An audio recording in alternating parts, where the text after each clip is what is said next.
So, ang carrier natin na RG56N, ayaw niyang gumana. So, kahit pindutin mo, ayaw. So, anong gagawin natin pag ayaw gumana ang remote? So, open muna natin. Tanggalin natin yung battery. Then, tuklapin lang natin para mabuksan. Medyo mahirap buksan. So, ayan, tuklapin lang natin yung mga gilid.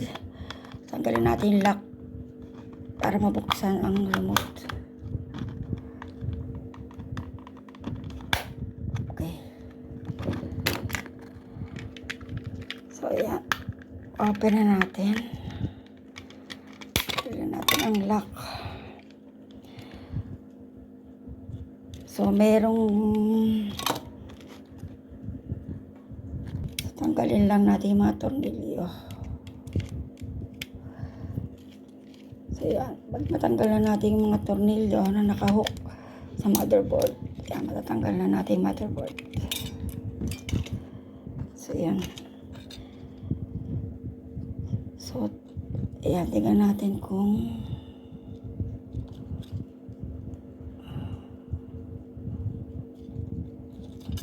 linisin lang natin yung mga kung may mga dumi. Kung may maliit tayong cloth, lagyan natin konting alcohol. Tingnan mo natin kung may mga nasunog na part. So, wala naman. Punasan lang natin ng konti. Baka may madumi lang.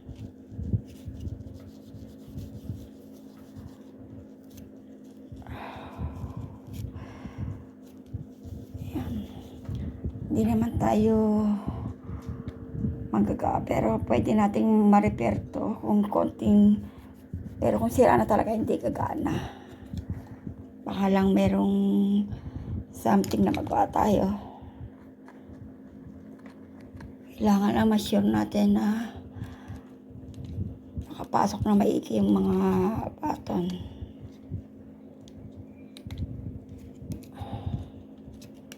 Ayan. Lagyan na natin ang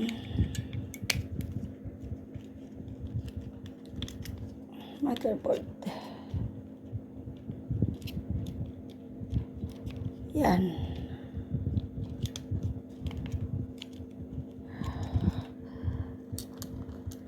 Then, lagyan natin mga tornilyo.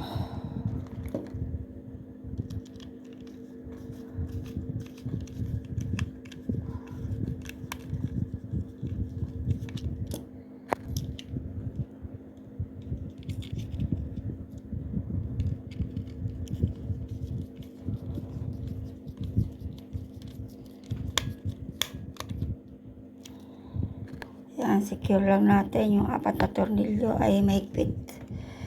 Minsan lumuluwag siya kaya ayaw mapindot. Ay gumana yung mga button ng remote.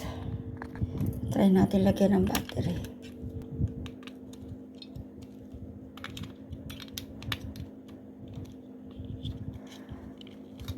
So yan.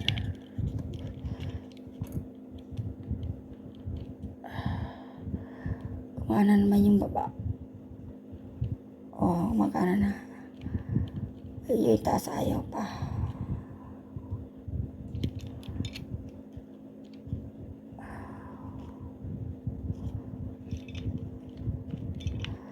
Yan yung mode, gumagana na rin yung mode. Gumagana na. Diba? Kanina ay gumana. Okay. Lock na natin, sasarado na natin. Tignan ko mamaya kung gagana sa aircon. So, try natin kung ma-open yung aircon.